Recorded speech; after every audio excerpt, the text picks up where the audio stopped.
pass number 2.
Good evening, everybody. Can you all hear me?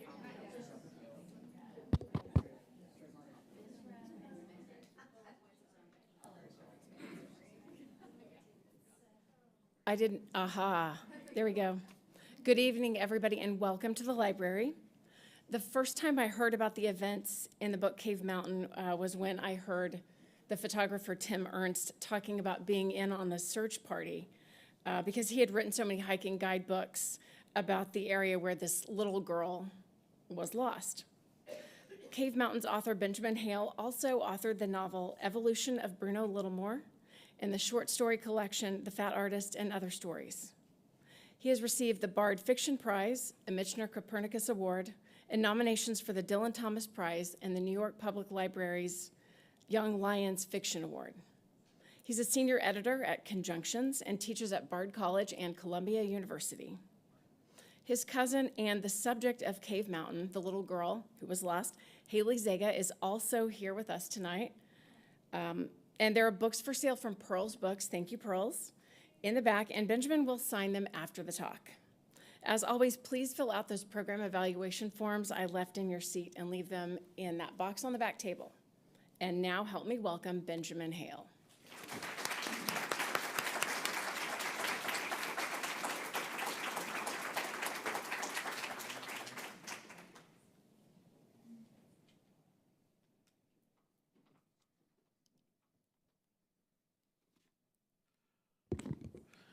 Hi, everyone. Thank you guys so much for coming out. I really appreciate it. This is really, of the events that I'm doing for this book that just came out last week, this is honestly the one that I was most looking forward to. And it'll be the weirdest one for me, probably, because I've done a couple of readings so far, but at this one, the audience is full of people who were there for many parts of it. I was not there for any of it, but I talked to a lot of people who were there, and some of whom were there for the whole thing, and many people in this audience are quoted in this book, and you know, I don't get stage fright ordinarily. I wouldn't say that I do now, but it's just it's an unusual reading experience for me, just because, I mean, that's what happens when you write a book that involves a lot of a nonfiction book involving your family. Anyway, thank you all so much for coming. What I've been doing so far, I haven't yet found a passage from this book that I feel like is a representative kind of standalone piece to read yet. So I've been experimenting.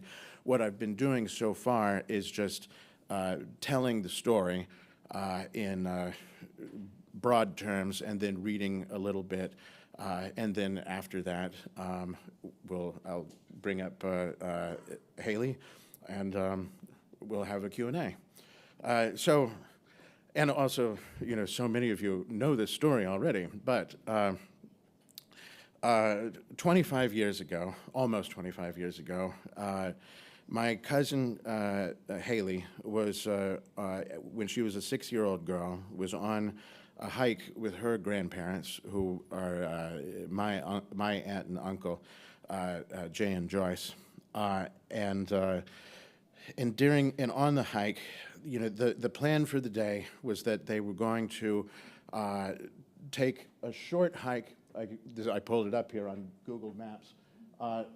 Take a short hike from an area where there are a few cabins.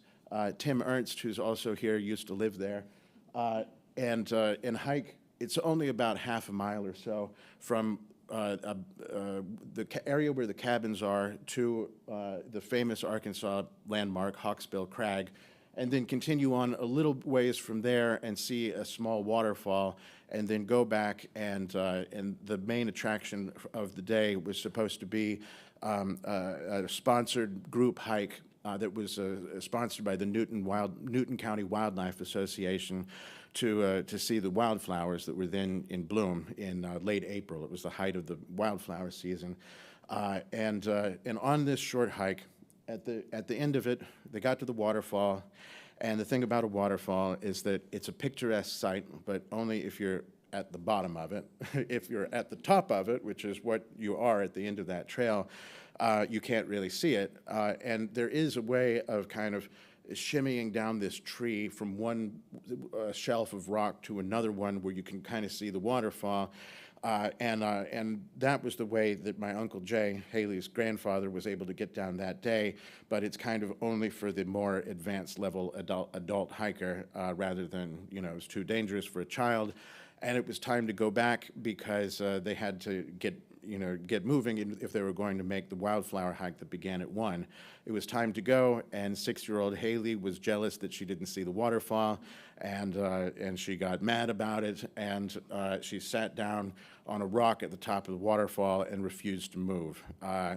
And my Aunt Joyce basically said to everyone else, "You go ahead, fix lunch. We'll be back up as soon as we can. I'll deal with the kid problem." And she and my aunt and uncle's lifelong friend Clay Bass stayed behind to deal with Haley. They tried to get her to move. She wouldn't budge.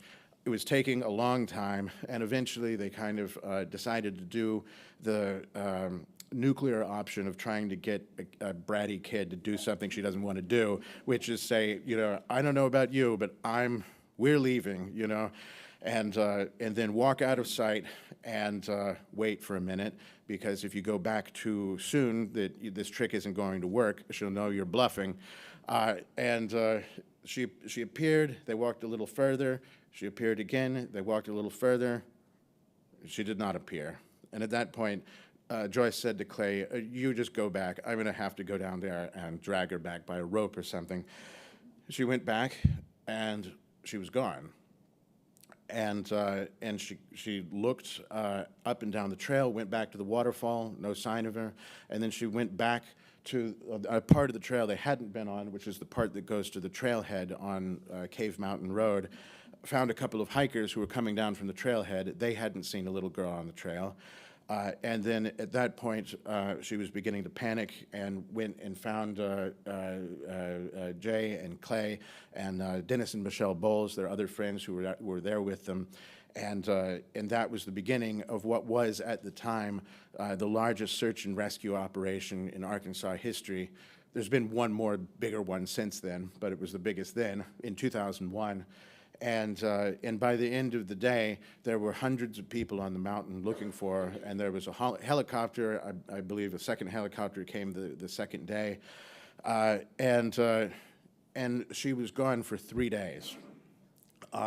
And basically, what part of the story to tell first? Okay, so they were looking for 3 days. On the third day, because the search and rescue people were looking with dogs, they kept on releasing dogs near the area where she'd last been seen, and the dogs would maybe pick up a scent and then lead them to the edge of this road, Cave Mountain Road, and the dogs would lose the scent there every time. And the police at the time began to be afraid that the reason why they weren't finding her is because she wasn't there, and that those, the dogs indicated that someone driving on that road may have picked her up and taken her. And that was when Haley's parents did a press conference. They were there along with Jay and Joyce and many friends and family members, many of whom are here tonight, who helped with the search. And meanwhile, there was Haley's father, Steve Zega, was in the National Guard, and up until just a couple of years ago, I believe, and he happened to be at his annual 2 weeks of training at Fort Chaffee near Fort Smith at the time when he got the call informing him that his 6-year-old daughter was missing somewhere in the wilderness near the Upper Buffalo Wilderness. And when he got that call, he just happened to be standing near a friend who was in the Guard with him, Vixen James, who's a realtor in Harrison now, and he told the situation to Vixen James, and he said, "I'm from that area." Vixen grew up right outside of Jasper, and knew this particular area of the Ozarks like the back of his hand, and Steve went out to help with the search right away, and Vixen and another guy from the Guard, Wes Hilliard, were right behind him. And then, when Vixen and Wes got to the search area, they helped with the search, but Vixen's father, Lydell James, was a lifelong hunter who'd been born and raised in Newton County and knew the backwoods of the area like nobody else in the world. He was somebody who hunted in the area a lot. And he called up his dad and said, "You got to help with the search." And his dad said, "Well, I tried yesterday. I went to the staging area, the search area on Cave Mountain, and somebody put a roadblock there and prevented us from coming in. They wanted to see our credentials, and so they just went away. And the reason why they did that is because there were so many, the search and rescue people were overwhelmed by so many well-meaning volunteers who'd showed up to help with the search that it was becoming a personnel management problem for them. It was getting to be, they were getting in their own way, and having so many people at the staging area was not helping, which is why they put that roadblock down there. And so, Vixen's dad was kind of in a sulk about it because he was like, "I know this land better than anyone in the world." And I got turned away by some, park ranger because I couldn't show, official credentials. And he was just, was like, "Fine, I leave you in your infinite wisdom to it." That was kind of his mood at the time. And he said, and Vixen told his dad, "You should go out searching on your own." And he said, "Well, I don't want to check in with the authorities." And he said, "You don't have to check in. Just go searching on your own. Like, you don't have to tell anybody." And so he said, "All right, I will." And he went out the next morning with his lifelong friend, also born and raised in Newton County, William Jeff Valines, who was his neighbor and frequent hunting buddy. And they went out, and you can actually kind of see it. They started, actually, no, you can't see it from here. Maybe if I backed out, it's not all that interesting. But they started at the low country, and they searched along the Buffalo River. And the reason why the search and rescue people weren't finding Haley is because, I don't know if you've been there, it's a really beautiful spot. You can see, this is a really steep drop down here. This is Whitaker Creek and then the Buffalo River down there. And it's really sheer cliffs right up here, followed by a very steeply sloping mountainside. And the search and rescue people basically did not think that there was any way that she would have tried to get down from, the area where the trail basically hugs the edge of the bluff and runs right along the edge of the cliff the whole way. Oh, pardon me. And they didn't think that she ever would have tried getting off of the bluff. Like, the only way she could have is if she'd fallen off of it. And so they looked for, a body on the bottom of the cliff, but didn't find anything. And so they concentrated their search on top of the mountain. They figured she had to be either somewhere not far from the trail or maybe somewhere higher on the mountain. And the reason they weren't finding her is because on that first day that she was lost, she found a place that was where the grade was gentle enough to allow her to get down. She climbed down the mountain all the way down into the river valley, and was actually walking alongside the Buffalo River the entire time that everyone else spent those 2.5 days searching higher up on the mountain. And the only people searching along the bank of the river were Lydell James and his friend William Jeff Valines. And they searched all day without finding her, and then around 2 o'clock in the afternoon, they were starting to become doubtful they would find her when they saw her, and she was awake. She was dazed, and her legs were a little blue. She had her feet in an eddy of the eddy pool of the river, but she was awake and certainly alive. And they took her back, and the terrain down there is so rough that it took them hours to get back to where the trail was. And then when they got to the trail, there was someone coming up the road who picked her up, and then they followed with the truck and the horse trailer that they'd come in. And that's the story, the kind of unlikely and crazy story of how she was rescued. And then, after that happened, she was taken to the hospital in Harrison and overnight and treated for dehydration, but she was mildly dehydrated, but there was nothing else wrong with her. And her parents took her home the next day, and a couple of days later, mostly just because, many people who live in this area remember when this happened 25 years ago. There was, the cliche media circus camped out on the lawn outside their home in Fayetteville. News vans with the satellite dishes on top, kind of all these reporters jamming the quiet suburban street of that neighborhood in Fayetteville. And they kind of, I didn't like the sort of psychological whiplash this harrowing experience, followed by all of this attention, was doing to their daughter, and they decided to just get out of town for a few days.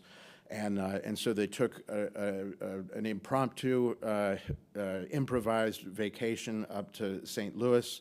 Her favorite thing that she'd ever seen was the Gateway Arch in St. Louis. They went up there, and on the drive up to St. Louis, Haley told her parents, told anyone for the first time, about her imaginary friend. She said that when she was lost in the woods, she had an imaginary friend, and she was very specific on details. She was 4 years old. She had dark hair she wore in pigtails. She had a red shirt and purple pants and white sneakers, and she had a flashlight with her, and her name was Alicia. And she said that she had this imaginary friend from the moment she realized she was lost until the moment that she was rescued. And telling this made her parents' hair kind of stand on end, and they told the other grown-ups who'd been involved with the search about this story, and it just kind of made the rounds amongst everyone who'd been involved with it. And one of those people who is also here tonight, and he was also a tremendous help to me researching this book. Many of you, I'm sure, know Tim Ernst, who at the time lived in, oh, you can see, actually, I've been told I have a laser pointer. How does, it doesn't seem to be working. That's fine, I can point with my finger. In this cluster of buildings right up there, one of those is the house perched right on the edge of the bluff that Tim lived in for a long time, called Cloudland, that was really close. It's really close to Hawksbill Crag Trail and the crag, and Tim was one of the earliest people to join the search. Before any of the sheriff's officers or anyone like that got there, and during those several days, he opened up his house to Haley's parents and a lot of their friends who had come to help with the search. And Tim's house basically became one of the hubs of the rescue operation during those couple of days. And then a few months later, Tim had just gotten married, and he sent my Aunt Joyce an email saying, the other night, Pam and I were sitting around talking about Haley Zega, and she asked me if there had ever been any little girls who died or got lost in those woods. And he said, and my spine kind of tingled because I realized, yes, there was this crazy incident that happened here very close to where Haley got lost back sometime about 20-some years ago, where there was a cult that had come from Springdale, of all places, that murdered a little girl and buried her in a plastic bucket on Cave Mountain, maybe a couple of miles away from where Haley got lost, as the crow flies. And for some reason, even though they were arrested there, they were taken to the Benton County Jail in Bentonville. And that was a lot of information, and when he sent that to Joyce, Joyce kind of went into detective mode and went to the Benton County Sheriff and asked them if they had any information about this case, and they didn't. But there was someone in that office who remembered that Judge Tom Keith had been involved in that case for somehow, and Jay and Joyce happened to be friends with Tom Keith. I'm sure a lot of people here knew Tom Keith. Sadly, I didn't. He died not long before I started researching this book. And Joyce called him up and said, "Were you involved with this case, with this murder case that happened sometime in the late 70s with the cult and the girl in the bucket?" And he said, "Yes, I was very much involved with that case." And he told her to look at the local newspapers for the last week of April of 1978, and then come back to him. And so Joyce hit the microfiches at the library. This library, I don't think it was in this location back then, no, but this very library, which is actually involved in this story, and read the local newspapers in the last week and beginning of April and beginning of May 1978. And the story was there was a cult called the Church of Christ through the Church of God in Christ through the Holy Spirit, Inc. They were a corporation for tax purposes, presumably, and they were a very small cult. At their biggest, they were about 15 people. And they had been in Baton Rouge for a long time, and for some reason, and they had a few small children with them too, and they had been in Baton Rouge for a while, and for some reason, they moved to Northwest Arkansas in 1970, at the very end of 1975, and they were living in a trailer park in Springdale, and then they rented another apartment in Rogers. And they were here for about a year and a half before there was something that happened. It was, someone in the cult was kicked out of the cult, declared to be anathema, and they held on to her 3-year-old son, who was still with them. And she drove all the way back to Baton Rouge, and then drove back here and met with a lawyer to ask about trying to get her son back. And when she explained the situation to the lawyer, I forgot his name, but the lawyer basically, when he heard the situation, he was like, this is not a hire a family law attorney problem you have here. This is a call the cops problem.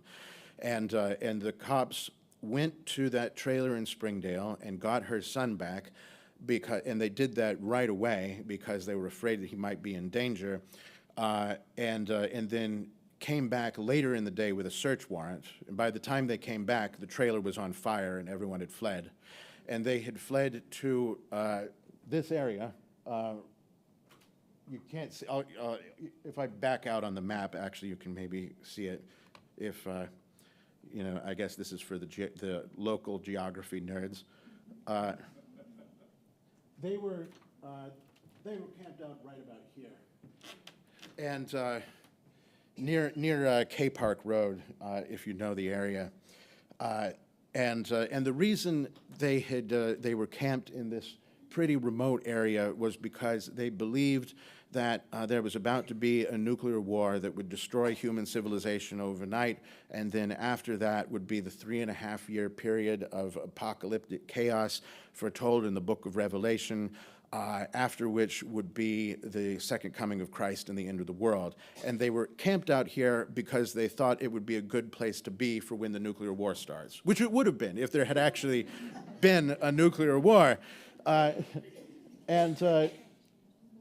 And the way that they were arrested is kind of incredible because they were camped out in the middle of nowhere, and at the time there were exactly 3 law enforcement officers employed by Newton County, and one of them was the game warden, a guy named Fred Bell, who happened to be hunting turkeys one morning with a friend when he came across their campsite and just thought that these people were acting weird. And he radioed in to the sheriff of Newton County and asked him to run their license plates. He jotted down the license plate numbers. And when they came back, the answer was yes, there is an active warrant for these people's arrest on suspicion of child abuse in Benton County.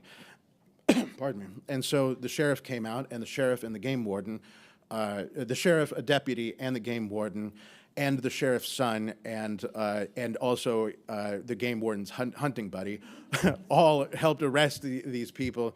And they were supposed to have 2 small children with them, a 9-year-old girl and another girl not older than 5. The 9-year-old girl was there. The other child, there was no sign of her. And they took them to jail. And then eventually, because the warrant for their arrest was in Benton County, they later took them to Benton County and booked them there. And ultimately, later, the sheriff of Newton County discovered the body of a 3-year-old girl who is the daughter of one of the members of the cult. And there were 5 people arrested for that and convicted of that murder. They were arrested for the previous warrant in Benton County, but then they were later charged with the murder. Of the 5 people who were arrested, one of them was given a plea deal that gave her immunity from prosecution, and the other 4 were convicted. And the people who the leader of this cult, supposedly, asterisk there, that's for the Q&A, was the 17-year-old boy who they believed to be a prophet. And he, at the time, believed himself to be a prophet who had direct access to the mind of God and was receiving messages from God. And the 17-year-old boy and his father and his older half-brother were all convicted of the murder, and those 3 guys served very long prison sentences. The father died in prison, and then Lucy, that's a pseudonym, that's what I call her in the book, the mother of the girl, was also convicted. Hers was the other ones took plea deals, and so hers was the only case to go to trial. And back before he had been a judge, Tom Keith was a criminal defense lawyer, and he had been assigned to the public counsel of Lucy, and he had defended her. And then when Joyce met with him, he said, that honestly, he thought that it had been, he was still mad about it 23 years later, and he believed that Lucy, who was 22 years old at the time, and the story with Lucy is that, she was from the absolute sticks near Baton Rouge, and she had married her high school sweetheart at the age of 18, who almost immediately began beating her, and then abandoned her shortly after their daughter was born, and a few years before this happened, she'd already kind of had her soul, whittled as weak as a matchstick from the abusive marriage to her husband, and she was broke and desperate and had an infant daughter that she was trying to take care of, and she went to an employment office. She went to a temp agency looking for work, and that is where she met members of this cult who kind of recruited her. And at the time, Lucy kind of fit the profile to a T of exactly the sort of person that cults prey upon, which is someone who's in a really desperate, vulnerable state. And Tom had represented her. He had been assigned to her by the court back when they were booked in Benton County, and continued to represent her pro bono when the trial was moved to Newton County when it became a murder trial. And he was still incensed about it. He thought that it was a miscarriage of justice that she was ever convicted at all.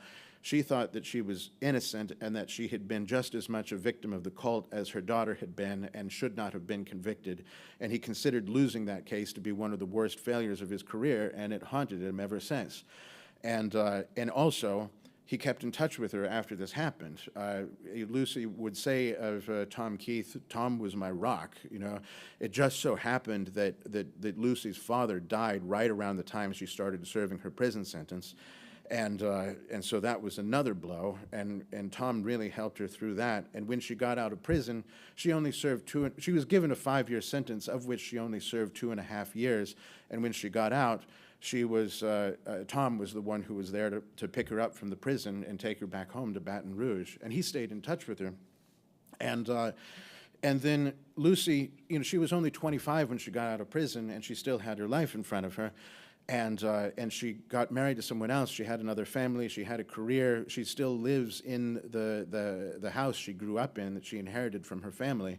And some people, very few, know what happened in her past. Her husband knows, but almost no one else in her regular daily social orbit know what happened in her past. But Tom knew, and Tom kept up with her by mail for the first couple of decades, and then by email. And then when Joyce came to him with Haley's story, he asked her if she'd like him to put her in touch with Lucy, and she said yes. And Lucy kind of dragged her feet about it. It took a couple of years, but eventually they connected over email and emailed back and forth, and kind of became friends. And that was the very unlikely way that my Aunt Joyce became friends with the woman I call Lucy Clark in the book.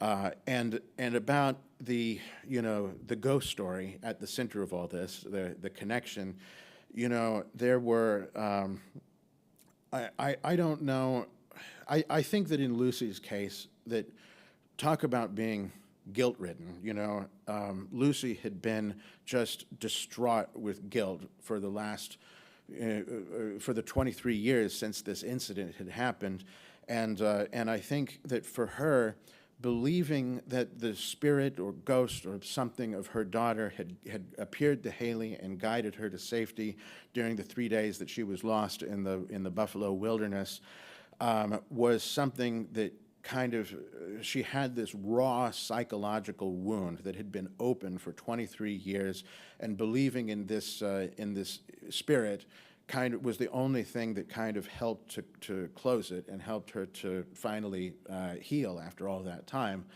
And there's a memorable line in one of the emails that she wrote to Joyce when she said, "I began to think that perhaps if there was a reason why she had died, that maybe she didn't live a completely pointless life anyway." and that maybe Bethany had to die in order to save Haley, and Haley had to live in order to save me in some sort of way, which I thought, you know, in the way that I ended the story usually when I told it is on that note about how this belief, whatever one might think of it, brought her some kind of redemption after all of those years of pain. And that's the gist of the story. That's what this book is about. And usually, and this is only because I haven't, as I said, I haven't really found a part yet that is really totally satisfying to read. The only part that I have found that really works well is the one chapter that has nothing to do with all that in this book. So I'm not going to read that tonight, but I will read a part that I find kind of interesting. Let's see how this works. Hang on a second.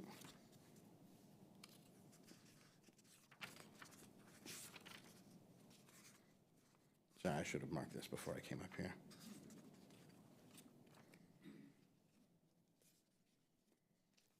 Here we go. I have been to Cloudland a number of times now. This is from a part of the book where the whole story with Haley is over, but I haven't yet gotten into the cult part. I have been, and this is a description, partially a description of this area. I have been to Cloudland a number of times now, at various times of the year. It's been 23 years since Haley got lost there, and time has changed the trails. I often think about trails, pathways, roads. They interest and enchant me in a vague, poetic way I have trouble articulating.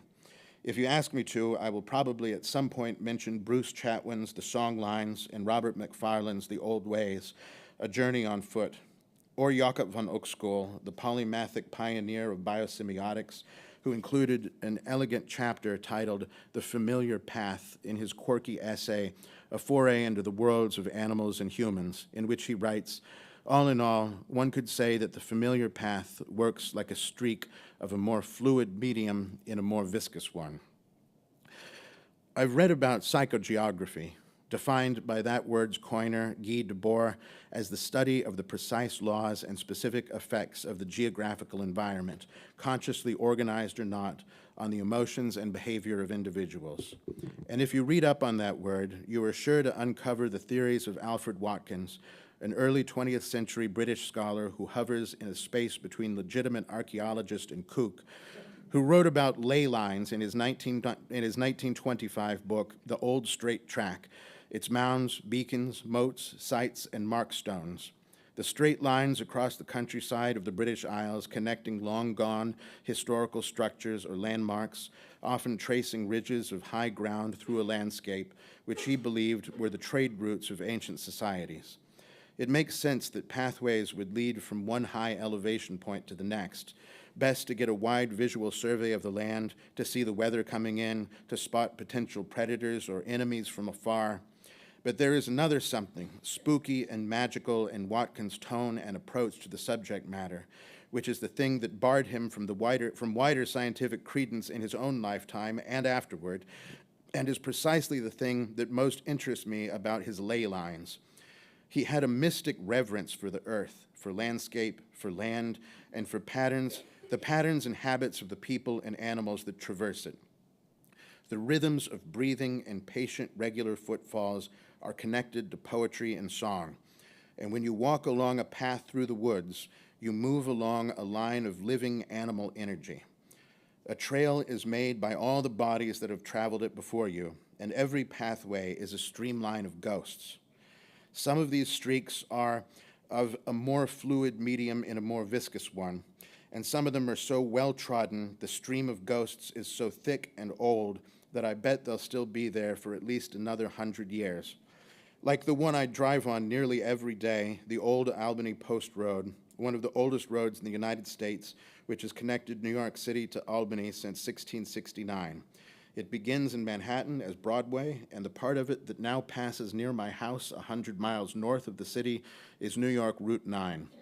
The ghost lines in the Buffalo National River Wilderness are, of course, much fainter, but they are there.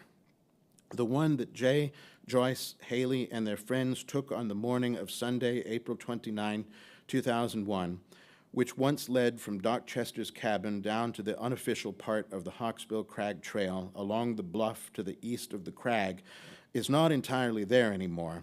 Too few souls have passed along it since then to maintain its existence.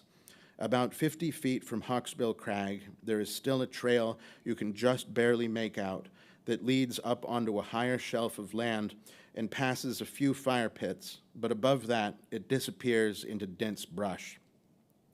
You can't even easily follow the remnants of Hawksbill Crag Trail to what used to be Tim's house on the bluff anymore.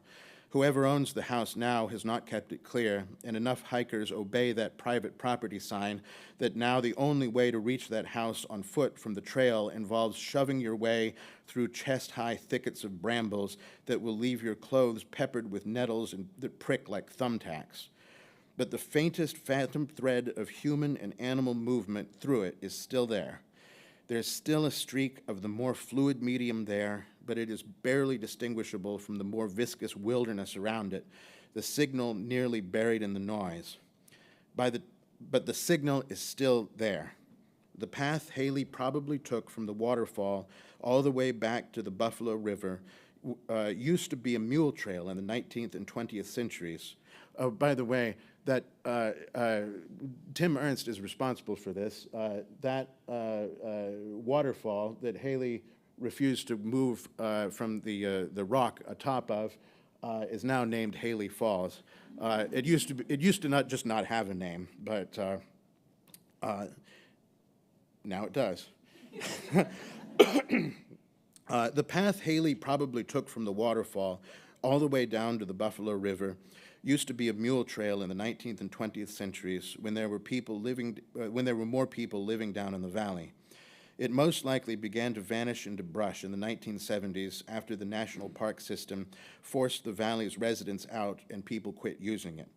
It descends the southern slope of Dug Hollow down into the river valley through the only gap in the bluff line's sharp, rocky edge where the grade is gentle enough to traverse it without having to turn around and climb down backwards using all four limbs. Tim insists that the remnant of the old mule trail has become a little game trail that runs through that gap, and although the only people with eyes trained enough to see it would probably be seasoned local hunters such as Lydell James and William Jeff Valines, he thinks it was probably that faint ley line, that almost invisibly thin streamline of ghosts that Haley, perhaps without conscientiously knowing it, followed. There used to be a shortcut right at the center of the bluff where Tim's old house now perches. When he bought the property in 1990, there was still a thick old wooden ladder with rungs rubbed smooth by generations of hands permanently leaning against the edge of the cliff, welded into the rocks by time and weather, just beyond his back door beneath the house. The people who used to live in the valley climbed into and out of it regularly on that ladder. There are still the ruins of 5 or 6 houses down there, all gone except for the foundations and chimneys, half buried under the foliage. For perhaps 100 years or so, the children who lived in the valley would go that way on their way to school, walk up the old mule trail, climb the ladder, then take the road, now the private road that leads to Tim's old house, to Cave Mountain Church, later the Search and Rescue Command Center, which at the time doubled as a one-room schoolhouse during the week. That's a journey of about 2 miles with an 800-foot elevation gain, made by children most likely barefoot except in the coldest months of winter, and then back down again home after school. Tim told me that after he had first bought the property, old-timers who had grown up there, people whose families had been displaced by the government via eminent domain in the 1970s, often came out there to see the view of the valley from the high point on the bluff where the ladder led from the mule trail to the road, and told him stories about it. When the water in the river was high, the ladder to the top of the bluff was the only way to get out of the valley. More than one of those visitors told him an anecdote about an old man who had lived in the valley who happened to die down there when the water was high. His family had carried his corpse on muleback up the trail, then had to carefully haul it up the ladder with a rope and pulley in order to lay him to rest at Cave Mountain Cemetery. And that's where I'll stop now. And this is definitely the only time and place I believe I'm going to be able to get to do this, but I'd like to open it up now to questions and answers, and also invite my cousin Haley Zega to come on up here and join me.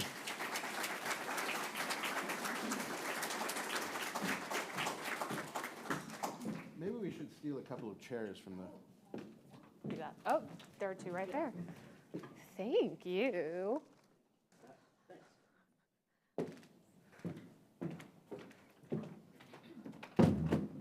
Perfect. And Is my mic on? Yes, it is. the mic is over there, but I'll just go over there to answer a question. Also, it's a small enough room. We probably don't even need the mics, but you're mic'd, right? Yeah. Oh, okay. So, thanks for joining me, Haley. Oh, happy to. Yeah. And does anyone have any questions? Yes. So if there was just a 6-year-old sized person, Oh, is that mic on? Oh, awesome. Thanks. it seems like a 6-year-old sized person would possibly be able to see those trails that you talk about much more than an adult who's taller and maybe not as intuitively tuned into such things as young children often are. Do you have any? I mean, yeah. So I know that when I was sort of, the reason that I walked the direction I did was because I thought I was following a trail. I didn't sort of just take off in an aimless direction. What I believed was happening was that I was taking a shortcut around a grove of trees that would meet up with the main trail. But what I actually was following was most likely a game path or a desire path, as they're sometimes called when humans make them. But I thought I was following a trail, and I just kept walking in that same direction until it became very clear that I was not going the way I thought I was. So yes, but and also I will say in the 25 years since I went missing, that area has changed, and it is much more well known. I think maybe with the advent of the internet, people are looking for a very scenic lookout at the Ozarks, and Hawksbill Crag can't recommend it highly enough as long as you know what you're doing. So I think it's a little bit clearer now what the actual trail that you're supposed to follow is, as opposed to 25 years ago to a 6-year-old who had never been in the woods before. And also, I think it's changed somewhat in that, like, the public part of the trail is probably less rough than it used to be, but then the part Yes. that, that you guys took, the back trail that used to lead from those cabins down the opposite direction from the public trail and kind of meets up with the public trail, that part hasn't been maintained. So Right. that trail's pretty much gone now. Yeah, that's true. Yes. Did you think that the little girl was real? No. You thought it was imaginary? Yes. I never at any point thought that there was another child who was missing with me.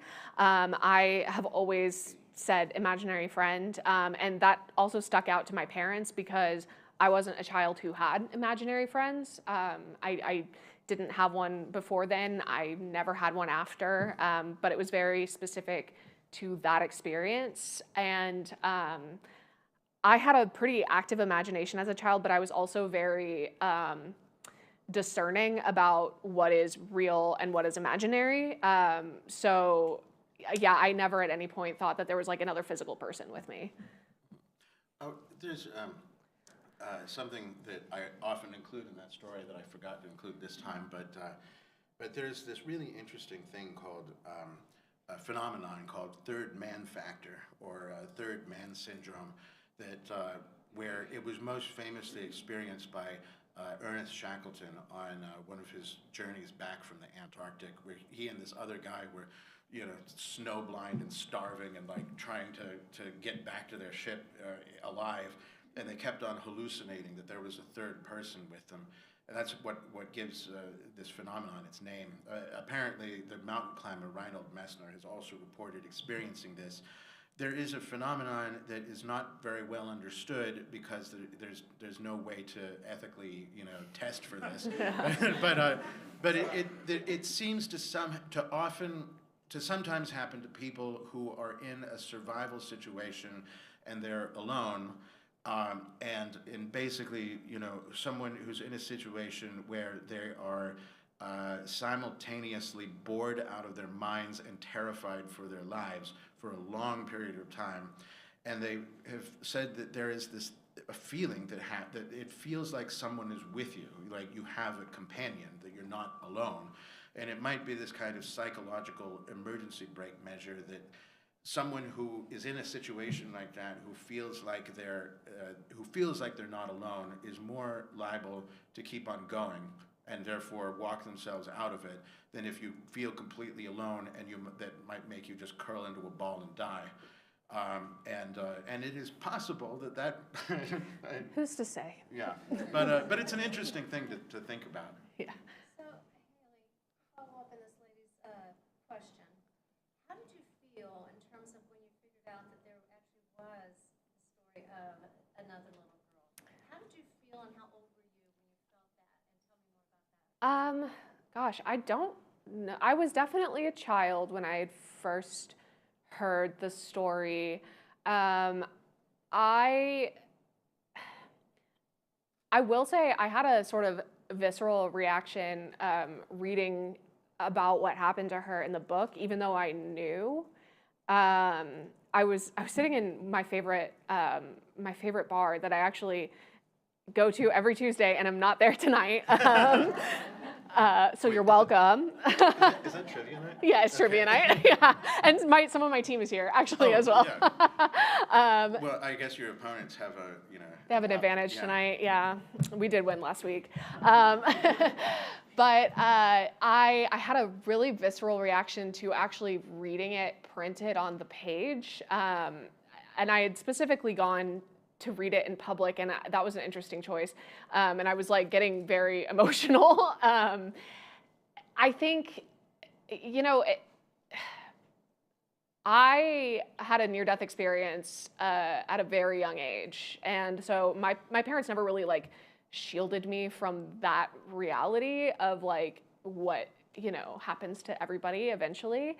I knew what murder was. I think it sort of made me sad, and I thought it was an interesting coincidence. But I don't think I really. I've never spoken to Lucy. Like I've never been in contact with her. I have a lot of feelings about sort of that part of the story, and I think that it is wonderful that she is able to take comfort in my experience, and I would never want to take that away from her. So I don't know if that really answered your question, but yeah, I can't really remember a specific time that I learned about it, but I was definitely a kid, probably maybe like 10, probably sometime around there. Yeah. Yeah. Yeah. What kept you going? During the night when you're having to take shelter and sleep in the woods and stuff. This is so amazing to me. Piss and vinegar. No, I'm pretty stubborn. I've always been pretty stubborn. I'm still stubborn. I never learned my lesson. It never occurred to me that I wouldn't make it out. People ask me all the time, and I've joked about this before, that the question that I'm maybe asked almost as often as my name is, well, were you scared? Or you must have been so scared. And the truth is I really wasn't. I think I was at exactly the wrong age to go missing, because if I had been any younger, I would have just sat down and cried, and I would have been much easier to find. If I had been any older, I may have known that if you find yourself alone in the woods, the best thing to do is stay where you are. But because I was 6 years old and, you know, my parents definitely raised a little feminist, and I was watching Powerpuff Girls, like, I was never told that were things I couldn't do. And so to me, that also meant, well, then I can get myself out of this situation. I also am very, very much of well, if I got myself into a mess, then I get myself out of it. And so it just never occurred to me that it wouldn't work out. And, you know, once I got to the river, the goal was to find civilization, was just to follow the river where I knew would eventually lead to like a road or a town or a gas station where I could call my parents. Because I knew my home address and I knew my parents' phone numbers. Yeah. So were you told to follow the river? Had somebody told you that, or you just knew? No, I don't recall. I mean, I was in kindergarten. I didn't have any survival training. I didn't have any experience in the woods at all. Like I was a little city girl, which is funny now to say because I did live in New York City for a while, so calling Fayetteville a city is maybe not. But I think part of it was probably instinctual. I know animals, when they're hurt, often go to the water, and I think you said something like that in the book as well. Yeah. There was something that I think it was William Jeff Lyons who said Yeah. that in an interview. So you have a pretty vivid memory of the whole thing? Absolutely. I actually have a very good long-term memory. I remember things that happened in kindergarten that had nothing to do with this. I think my earliest memory was like, I think it was 2. I remember moving into the house that I was living in when this occurred, and that happened when I was 2. So, but I also have spoken about this experience so much that that has ingrained it, I think, pretty well into my memory. Yeah.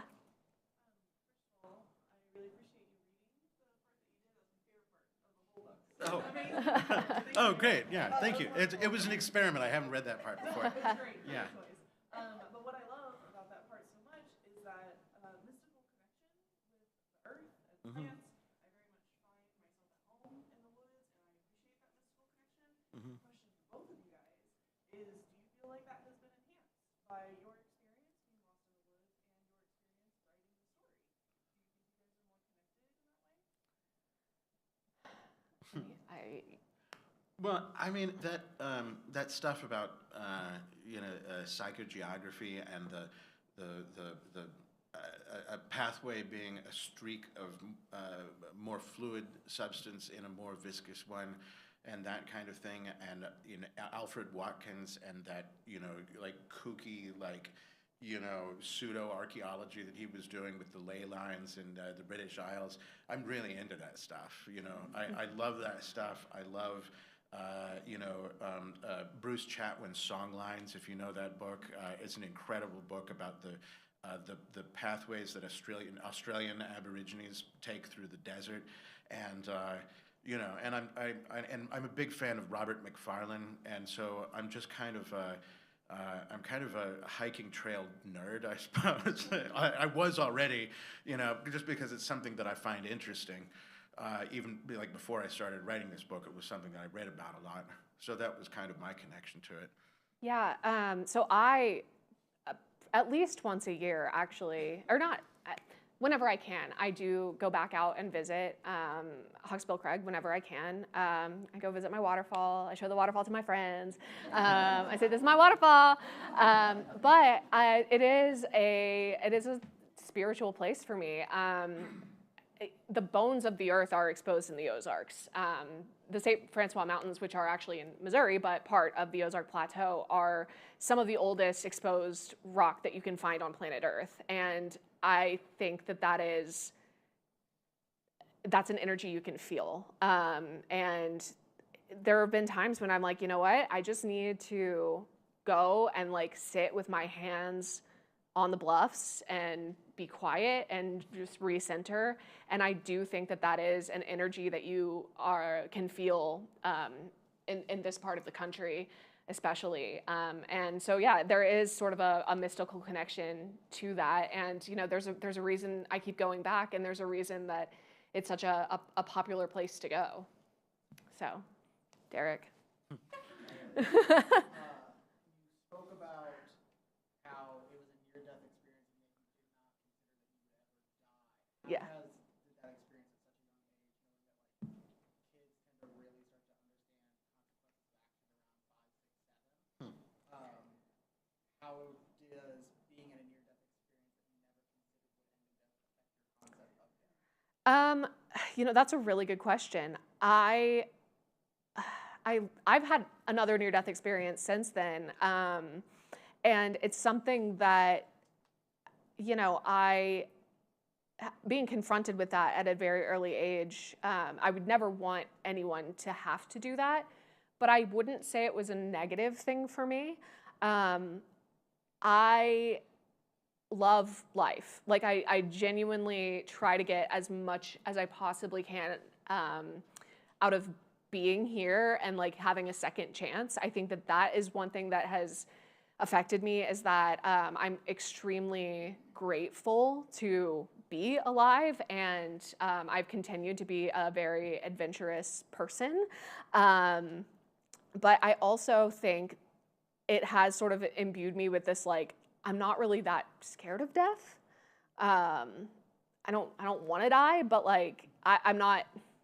When my time comes, it comes, I guess. Hope that's way far in the future, but in general, I try to get as much as I possibly can out of where I am, because I know that I was this close to not being able to experience those things. And, you know, I've done some silly things, and I've gotten myself into some situations that I, you know, maybe would not advise, but in the end, it's a great story, and I love a good story. I went to acting school, like that's my whole thing. So yeah, I would not want it to happen to anybody, but I'm also like, I don't know, like it wasn't all bad. Do you remember what it was like to see those two men who found you? They were on mules, right? Yes. Do you remember what that was like when you first saw them, or did you hear them? Or? Yeah, so they were across the river from me, and so I saw them approaching, and I was just so happy to see people. It was just such a relief to see other humans, because, I mean, that was the longest I'd ever been alone at that point. And I was also completely exhausted, hadn't eaten, hadn't had anything to drink. So, you know, I didn't have an option of whether or not to go with them or trust them. And thankfully they were wonderful men who rescued me and got me to where I needed to be. But yeah, it was just overwhelming relief, really, to just see another person. And those mules, Copper and Big Mama.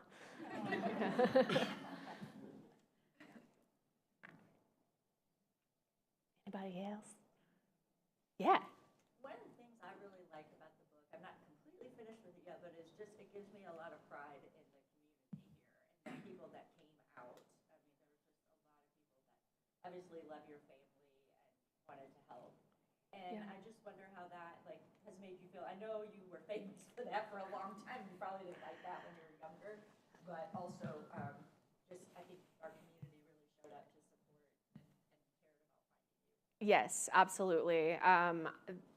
One of the positives that did come out of this experience was the deep understanding of how important community is and how lucky I am to have grown up somewhere like Fayetteville. Spent countless hours at the Fayetteville Public Library, lost a tooth at the Fayetteville Public Library as a child, actually.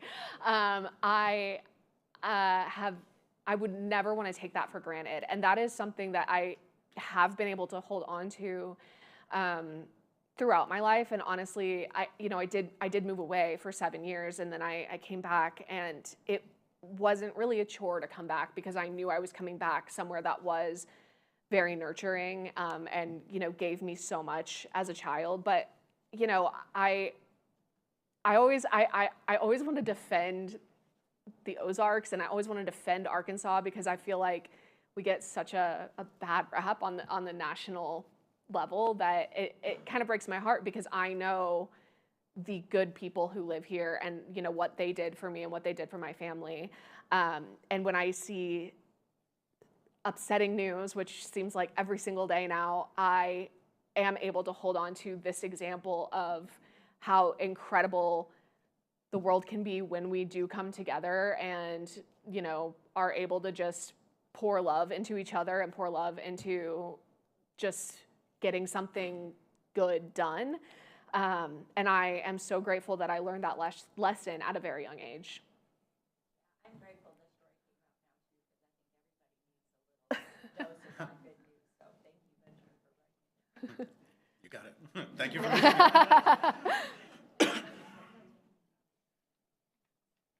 Yeah.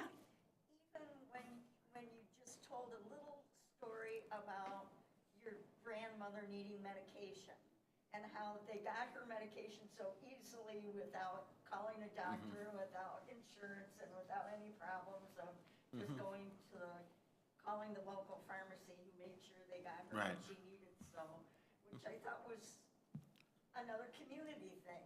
That would only happen in a small community where people cared so much and everybody knew who to contact. Right. In a crisis.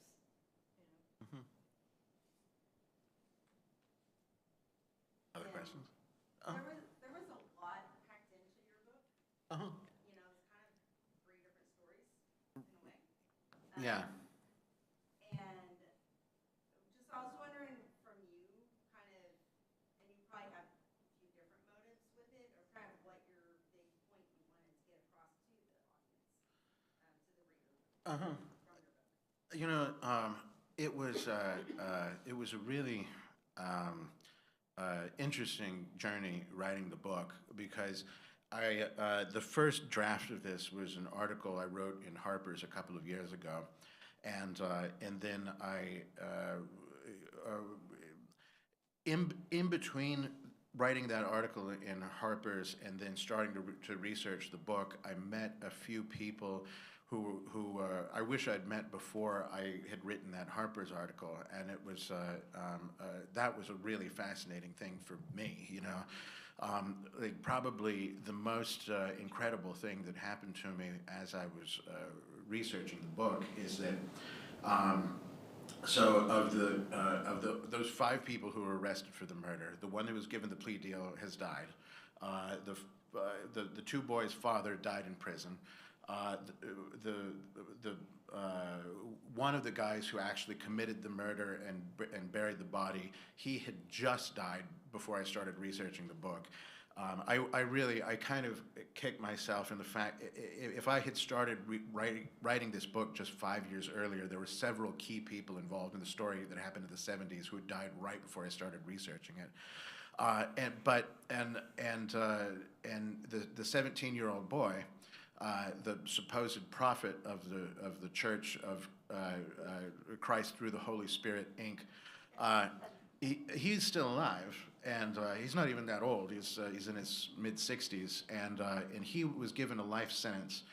But in 2012, the Supreme Court ruled that you can't give a life sentence without possibility of parole to someone who was a minor at the time the crime was committed that they're serving the time for. And some people were able to get their sentences retroactively paroled because of that ruling, and he was one of them.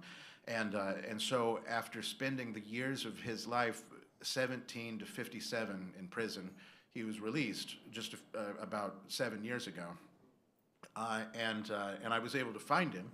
It took a lot of doing because I had no idea where he was, and his name is Mark Harris, and which is almost like John Smith. And eventually, I was able to track him down, and I exchanged a couple of emails with him at first, and at first he was very reluctant to participate in the project, but then he was one of the people that I kind of had to win over in order to get him to talk to me, and eventually I did, and I went He was paroled out of state to, this isn't the state. I did this on his request. I said it was Georgia.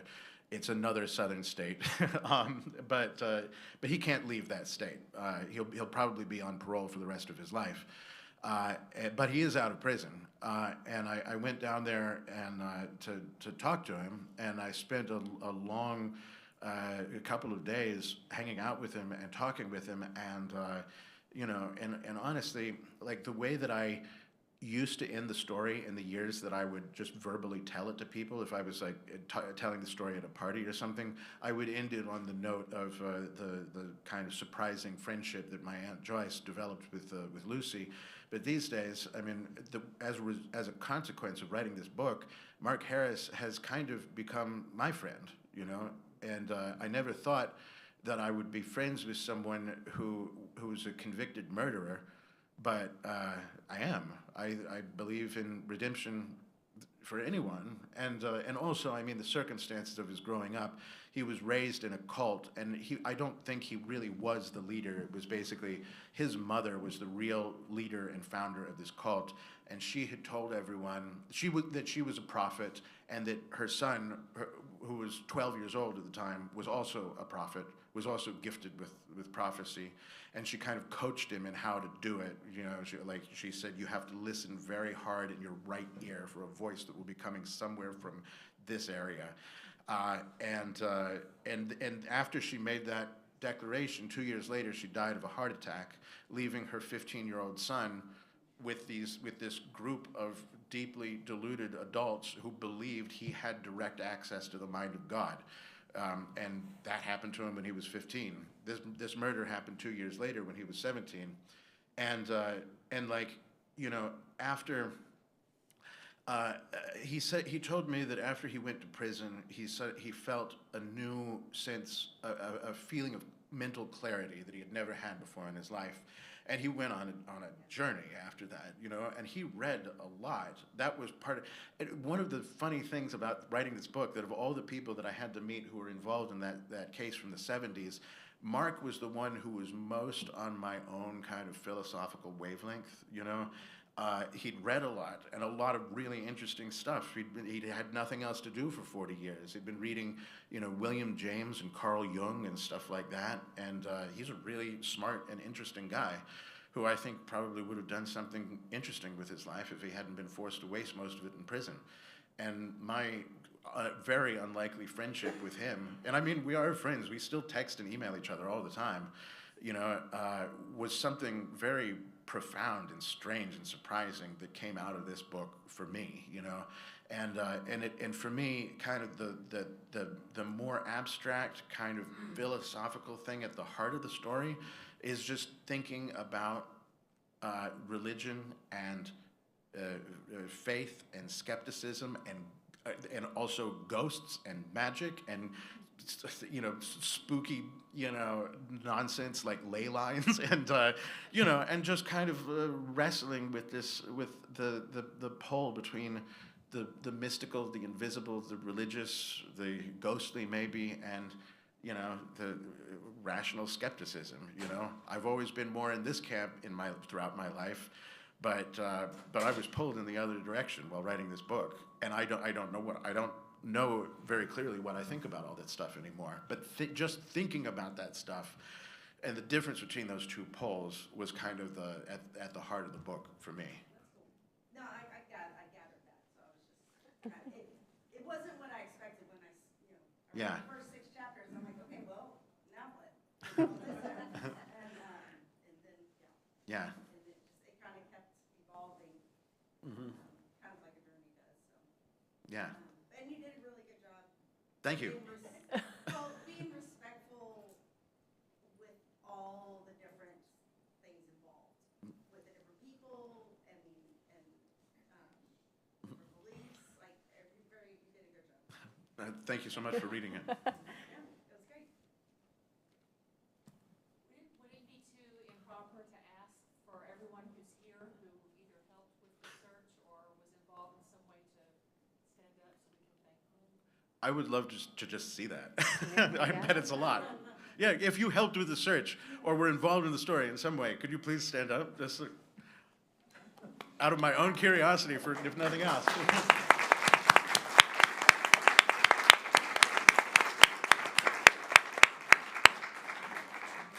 On behalf of my family, both immediate and extended, because I do have extended family here, and for all of the people that I've met in my life that I hold dear, I just want to say thank you very much for giving your time and resources to a little 6-year-old girl that, that really needed some help.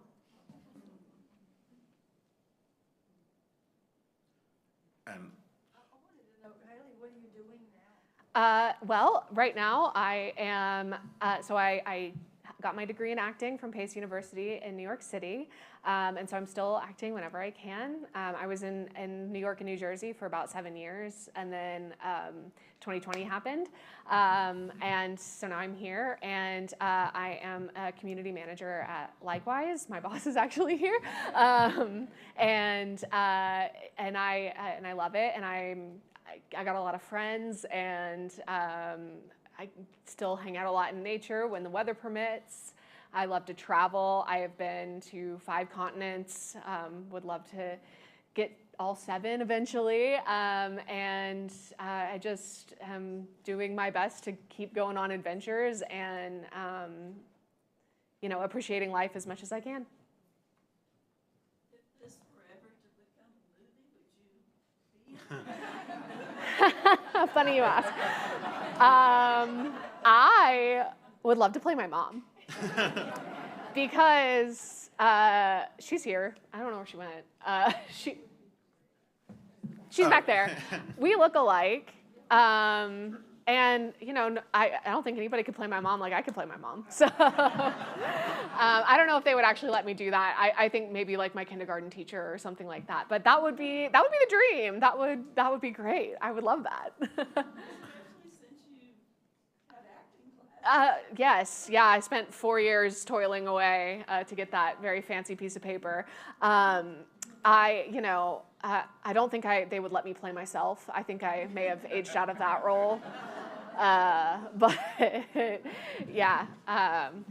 But Yeah. maybe you could play your adult self remembering your child. Yes, I could. That could be very as meta, myself. yeah.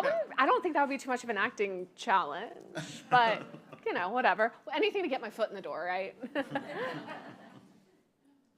question for you. Do you have a certain style or a certain kind of thing that fascinates you when you write? Because I haven't read your other books. If I had, I would know. Yeah, I mean, I had, you can probably tell from my accent, I didn't grow up in Arkansas. My whole family, many generations back, I think, is from Arkansas.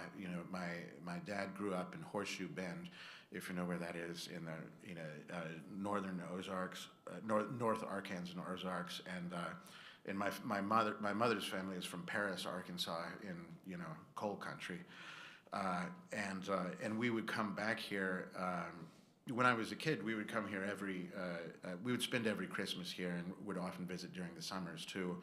And so it's a place I've spent a lot of time, and I feel like I know it pretty well, but not the way a native would, And so I never really planned on writing about Arkansas until fate kind of forced my hand, and I started writing this book.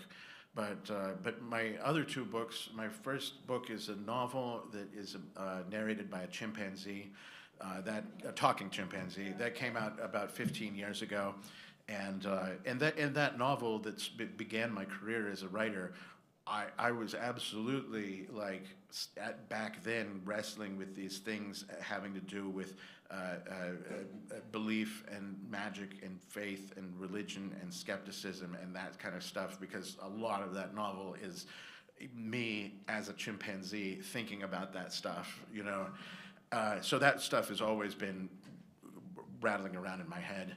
And then my next book was a collection of short stories that came out about 10 years ago. And I mean, this book is kind of, I knew that they would market it as true crime, because you can't make the publisher not do that, because that phrase is $ signs to HarperCollins, But honestly, what I actually love to read the most. I mean, my favorite authors are like James Joyce, Kafka, Nabokov, Jorge Luis Borges, Flannery O'Connor, Philip Roth.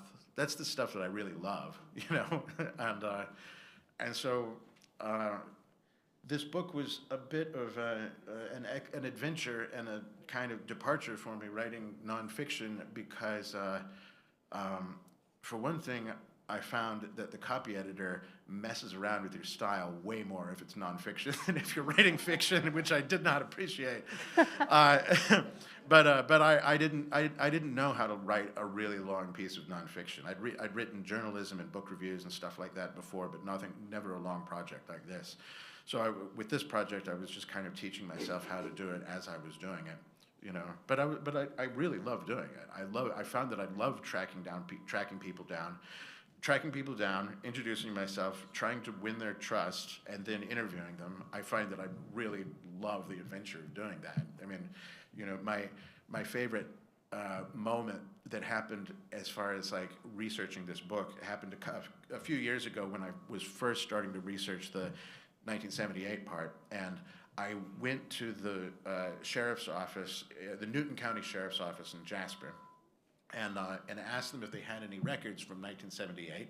And the officer that I was talking to said, "Sure, come on back. We have some records back here." And he just took this a cardboard box off of a shelf in the back that just said like 1975 to 1985 on it, and said, "Here you go." And I just started looking through these manila file folders from the 70s that just every one of them had like a handwritten scrap of paper, of usually like yellow ruled paper on it, in pencil sometimes, and all the crimes were about like stolen canoes and, and things like that. And I said, like, "Do you have any records of?" So there was this murder that I'm looking into that happened in 1978. He said, they weren't too good about writing stuff down back then. But he said, "Well, you might want to ask Ray Watkins, because he used to be the sheriff here for a while in the 70s and 80s, and he works at the hardware store now. So." You're about to close, but if you go over there now, you might catch him. And so I drove over to the hardware store right just outside of Jasper, Bob's Do It Best, right outside of Jasper, on Highway 7, and I found the almost 90-year-old man sitting behind the register at the counter. Now Ray is over 90. He was like 88 then, and he was working. He was just the only guy working at the hardware store. And I asked him, "Are you former Sheriff Ray Watkins?" And he said, "Yeah." And I said, "Okay, so the 1978, this cult murder case, this girl who was buried in a bucket on Cave Mountain, were you involved with that?" And he goes, "Yeah, I arrested him." and then what proceeded was one of the most incredible interviews I recorded for this book, which, if you listen to the recording, it's kind of funny that it gets interrupted every once in a while whenever somebody needs to buy something at the hardware store. And I went back and interviewed Ray another 3 or 4 times, longer interviews after that. But that was the way I met him. I was just like, the guy at the Newton County Sheriff's Office says, "You might want to ask the old man at the hardware store about that." And he turned out to be one of the most important characters in the book. It was and by the way, I'd like to say to all of the people who helped me in any way, I thanked you in the acknowledgments, but let me thank you in person right now, which includes, of course, my Aunt Joyce, my actual first cousin, Kelly, yes, over there. Haley is, I guess, technically my first cousin once removed. I don't know how that works. Yeah, but because my actual first cousin is Kelly, but because she is the daughter of my dad's older brother, who was almost 20 years older than him, it kind of feels like Haley is of the same generation as I am. That's why I think of her as my cousin. And so anyway, Joyce, Kelly, Steve, Zega, that is, Jeff and Dinah Nash, who, Dinah just asked that question. You guys helped me out in an incredible way. If there's anyone else I left out, I apologize, but What's it? Oh, Tim. Of course, Tim. No, I read that part of the book as a kind of homage to Tim. So, he told me that incredible story about hauling the dead body up the cliff on the ladder with the rope and pulley.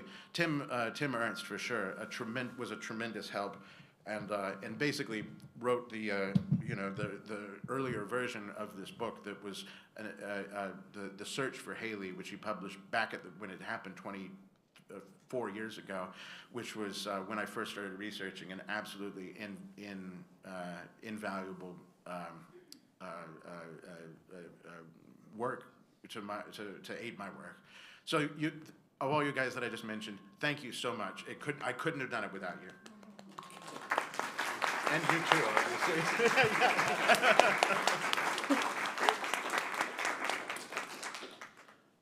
Oh, yes.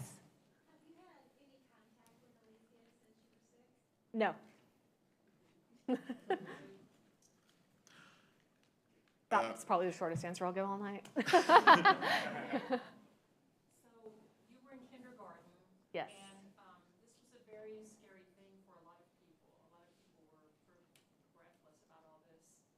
And I was wondering, how did it affect your classmates?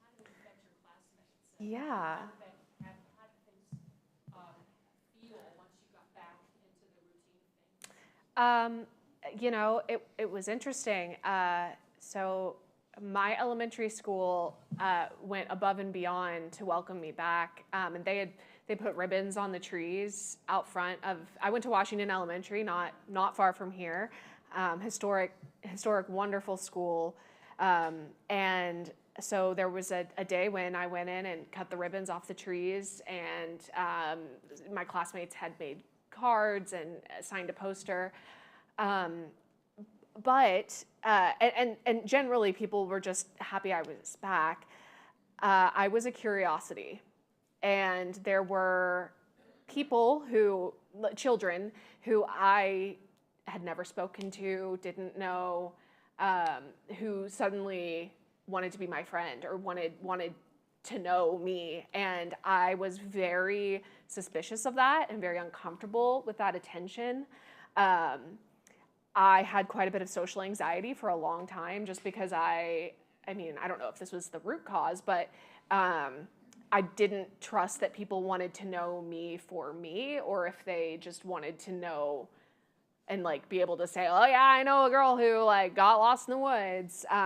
Eventually that did fade. However, Fayetteville's not really a small town anymore, but we're still kind of a small town, and I do still get recognized. I have a very unique last name, which I absolutely love. I will never change my last name because it's a great name. And so people will hear my last name and be like, oh, I know who you are. And, that's still a little bit jarring sometimes. And it even happened a couple of times when I was in New York City. People would know, because it was a national news story, and then in some cases it even went international. And so people remember it, and people recognize me. And because I was so young, I don't really have a concept of what life was like before that. And so now I'm used to it, and I'm like, yeah, that's me. But for a while, I got really, really tired of it, and just was like, and I often say, this is my story of being lost in the woods is one thing about me. It is not the only thing about me. It is not the only interesting thing that's ever happened to me. It's not the only interesting thing I've ever done. Yes, it has informed my life. It is not my entire life. And so I think people have sort of come to understand that, but in the immediacy after, for a while, it was overwhelming. I think you should write that up. I joke that I'll write a memoir someday. We're going to have to end the questions now because Benjamin is going to sign books. So very good questions, though, and thank you so much for coming, guys. And thank you, guys. Thank you all. And thank you, Haley. Happy to do it.